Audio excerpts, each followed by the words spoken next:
पुण्यामध्ये खासदार मेधा कुलकर्णी आक्रमक झाल्या। गरब्याच्या कार्यक्रमामध्ये त्या आक्रमक झाल्या होत्या। कार्यक्रमात आवाज मर्यादा ओलांडल्याने त्यांनी आक्रमक भूमिका घेतली। नियमभंग करणारे कार्यक्रम होऊ दिले जाणार नाही, मेधा कुलकर्णी यांनी आता पवित्रा घेतलेला आहे। आजूबाजूच्या लोकांना दरवर्षी या ठिकाणी इथे मोठ्या प्रमाणात धिंगाणा होत असल्यामुळे खूप त्रास होतो। आता मला अनेक फोन आलेले आहेत। मी ज्या वेळेला इतर ठिकाणी आरत्यांना गेले होते, काही जणांचा आता एकांचा मी तुम्हाला व्हिडिओ हे पण दाखवू शकते, व्हॉट्सअप पण दाखवू शकते। लिव्हरचा कॅन्सर झालेला एक पेशंट आहे, एक अतिशय वृद्ध 90 वर्षाची व्यक्ती आहे। कसा काय आवाज सहन होणार आहे? दरवेळेला इथे दही अंडी होते। तुम्हाला मान्य आहे का सांगा?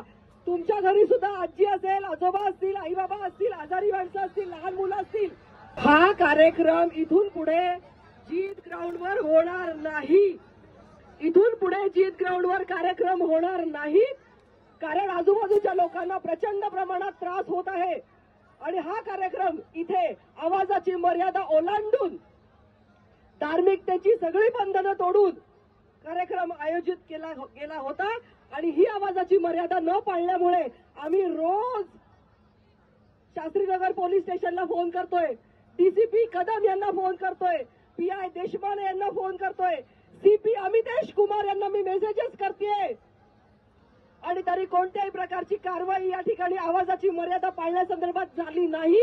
आणि म्हणून नाईलाजानी आम्हाला हा सनदशीर मार्गाने भंग करावा लागला।